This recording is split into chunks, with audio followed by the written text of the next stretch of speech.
ഒമാനിലെ പ്രവാസി കൂട്ടായ്മകളുടെ വിപുലമായ ഓണാഘോഷങ്ങൾക്ക് തിരിതെളിയുന്നു. മസ്കറ്റിലെ പാലക്കാട് ഫ്രണ്ട്സ് സംഘടിപ്പിക്കുന്ന ഈ വർഷത്തെ ഓണാഘോഷവും 13ാം വാർഷികാഘോഷവും ഓഗസ്റ്റ് 28 വെള്ളിയാഴ്ച ചതയം ദിവസം റൂവിയിലെ അൽഫലാജ് ഹോട്ടലിൽ നടക്കുമെന്ന് പ്രസിഡന്റ് പി ശ്രീകുമാർ അറിയിച്ചു. വൈവിധ്യമാർന്ന കലാപരിപാടികളും ആവേശോജ്വലമായ ഓണാഘോഷങ്ങളുടെ വിപുലമായ ഒരുക്കങ്ങളുമാണ് അൽഫലാജ് ഹാളിൽ തയ്യാറാക്കിയിരിക്കുന്നത്. അംഗങ്ങൾക്കും കുടുംബാംഗങ്ങൾക്കും ക്ഷണിക്കപ്പെട്ട അതിഥികൾക്കുമായി ഒരുക്കുന്ന ഓണസദ്യയിൽ ഏകദേശം 2000 പേർ പങ്കെടുക്കുമെന്നാണ് പ്രതീക്ഷിക്കുന്നത്. വൈകുന്നേരം 7 മണിക്ക് ചെണ്ടമേളത്തിന്റെയും താലപ്പൊലിയുടെയും അകമ്പടിയോടെ ആരംഭിക്കുന്ന പൊതുപരിപാടി ഒമാനിലെ Indian embassy deputy chief of mission officer Shrimati Tavishi Behal Pandey ഉദ്ഘാടനം ചെയ്യും.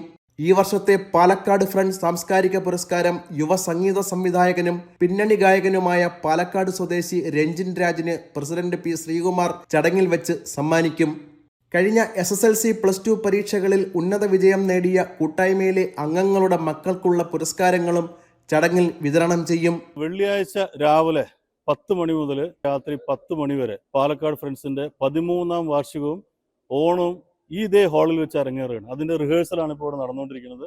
അത് കഴിഞ്ഞ് വൈകുന്നേരം നമ്മുടെ ഒരു വിശിഷ്ട ചടങ്ങ് ഇവിടെ നടക്കുന്നുണ്ട്. എല്ലാ വർഷവും പാലക്കാട് കൂട്ടായ്മ ഒരു കൾച്ചറൽ അവാർഡ് കൊടുക്കാറുണ്ട്. ഈ വർഷം ആ അവാർഡ് നമ്മുടെ പ്രിയപ്പെട്ട സംഗീത സംവിധായകൻ രഞ്ജിൻ രാജിനാണ് അവാർഡ് കൊടുക്കുന്നത്.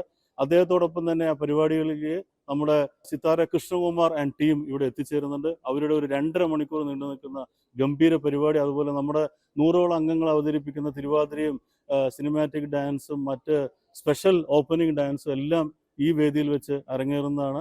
എന്തായാലും എല്ലാവരെയും ഈ പരിപാടിയിലേക്ക് ഹാർദവമായി സ്വാഗതം ചെയ്യുന്നു. എല്ലാവിധ ആശംസകളും. പാലക്കാടിന്റെ സമ്പന്നമായ കാർഷിക സാംസ്കാരിക ചരിത്ര പൈതൃകം വിളിച്ചോതുന്ന വിവിധ കലാപരിപാടികളും കൂട്ടായ്മയിലെ അംഗങ്ങൾ അവതരിപ്പിക്കും. പരിപാടിയിലേക്ക് പ്രവേശനം സൗജന്യമാണെങ്കിലും പാസ് മുഖേനയാണ് പ്രവേശനം നിയന്ത്രിക്കുന്നത്. അതിനാൽ പങ്കെടുക്കാൻ ആഗ്രഹിക്കുന്നവർ പരിപാടിക്ക് മുൻപായി പ്രവേശന പാസ് കരസ്ഥമാക്കണമെന്നും ഭാരവാഹികൾ അറിയിച്ചു. പത്മചന്ദ്ര പ്രകാശ്, ജനം, ഒമാൻ.